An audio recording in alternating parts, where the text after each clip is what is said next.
It may be hard to believe, but there was a wrestler who won the National Wrestling Championships with one leg.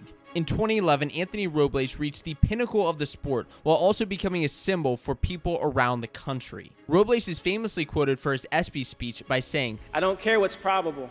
Through blood, sweat, and tears, I am unstoppable." Now, Anthony's wrestling story began at the age of 14. After a brief stint in football, his cousin suggested that he come out for wrestling. Wrestling, after all, is the great equalizer sport. It doesn't matter if you're black, white, tall, small, or in Anthony's case, one-legged. When you're out there on the mat, it's you versus your opponent, and may the best man win. Unfortunately, Anthony's first season didn't turn out as he expected. He was the smallest wrestler on the team at 90 pounds and also the worst wrestler on the team. I sucked, honestly. He finished with a losing record of 5-8 and finished in the Mesa City tournament dead last at the end of the season. Of course, everyone laughed at the prospect of a one-legged wrestler, but at the end of the season when he was losing, he was just proving those haters right. I jumped into it, and I just fell in love with it. Luckily for his confidence, Anthony had a few people in his corner: Coach Bobby Williams, his mom, and God. First up is Anthony's high school head coach, Bobby Williams. He knew that developing a style for Anthony was important, but it was going to be difficult. He had taped his legs together,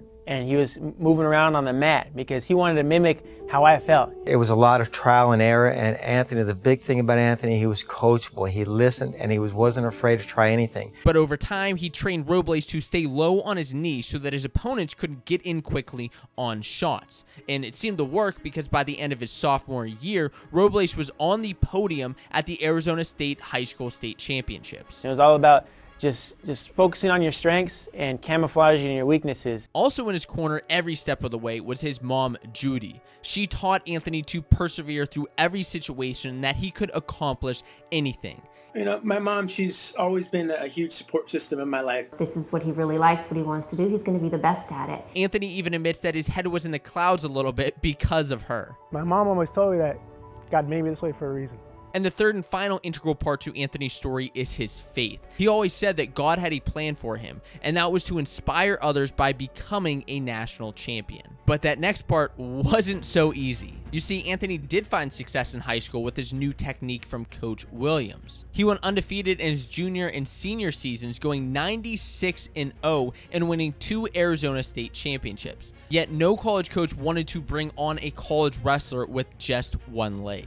There was only 2 schools that even showed any interest, and that was Drexel in Philadelphia and Arizona State. At the time, Arizona State head coach said experts told him there was no way that Anthony could compete with others at the highest level of wrestling. I was told by experts of wrestling that he wouldn't be able to compete. But he decided to take a chance on Anthony anyway. Robles walked onto the Sun Devils team with a mission to prove everyone else wrong, but more importantly, to prove to himself that he could become the best. They said, if you do well, we'll give you scholarship money a few years down the road. It was an opportunity. I needed to pay the price. I needed to earn the scholarship. From day one on campus, Robles was ready to go. He participated in all the same training and conditioning as the other wrestlers, including the running. My first thing was, Anthony, you don't have to do the running part of this because, obviously he's one leg.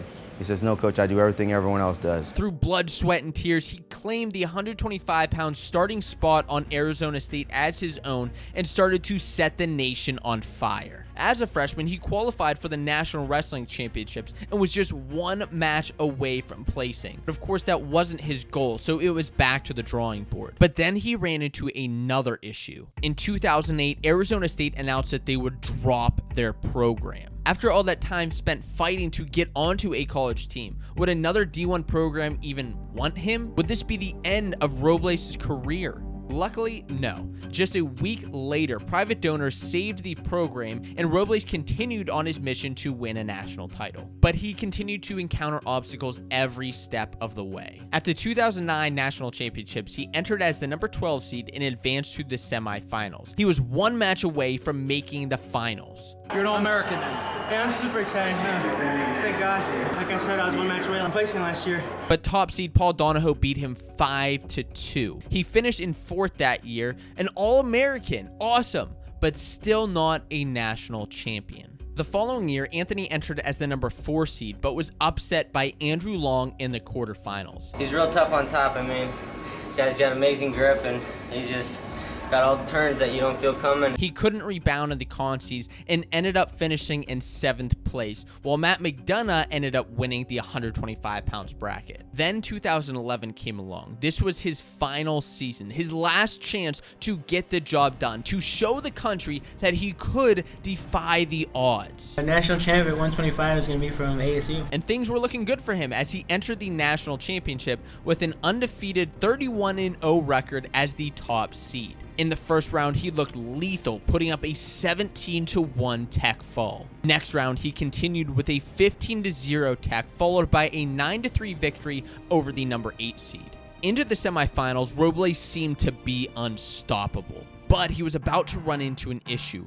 Ben Kerr, an unseeded wrestler from Utah Valley, who pinned the number 4 seed and beat the number 5 seed. Kerr was the absolute underdog story of that season. He had just become Utah Valley's first ever All-American and was riding a crazy high momentum.